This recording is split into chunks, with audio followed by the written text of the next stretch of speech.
5.5 வருஷத்துக்கு முன்னாடி நினச்ச விஷயம் இப்போ நடந்திருக்குங்க.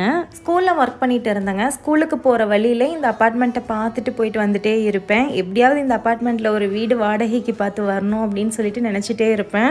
செப்டம்பர் 2018 வீடு மாத்திர பிளானே இல்லை. சும்மா இந்த அப்பார்ட்மெண்ட்டில் ஏதாவது வீடு காலியாக இருக்கான்னு பார்க்கலான்ட்டு வந்தபோது இப்போ ஷிஃப்ட் ஆகி வந்திருக்கோம் இல்லையா, இந்த வீட்டை தான் வந்து பார்த்துட்டு போனோம். அப்போவே எனக்கு இந்த வீடு ரொம்ப பிடிச்சிருந்ததுங்க. ஹஸ்பண்ட்டை சொல்லி இந்த வீட்டுக்கே வந்துடலான்னு சொல்லிட்டு நான் கேட்டபோது வேற ஒரு கமிட்மெண்ட் இருந்ததுனால ஸ்ட்ரிக்டாக நோ சொல்லிட்டாங்க. 6 மாதம் கழிச்சு வேற வீடு மாற்றணுங்கிற ஒரு சுச்சுவேஷன் வரும்போது இதே அப்பார்ட்மெண்ட்டில் வந்து நாங்கள் பார்த்தோம். ஸோ நான் பார்த்துட்டு போன அதே பேட்டர்னில் வேற ஒரு வீடு இருந்துச்சு. அப்பயே எனக்கு ஒரு ஹாப்பியாக இருந்தது. நம்ம நினச்ச மாதிரியே அதே பேட்டர்னில் ஒரு வீடு கிடச்சிருக்குன்னு சொல்லிட்டு அந்த வீட்டில் வந்து 4 years 8 months இருந்தாச்சுங்க.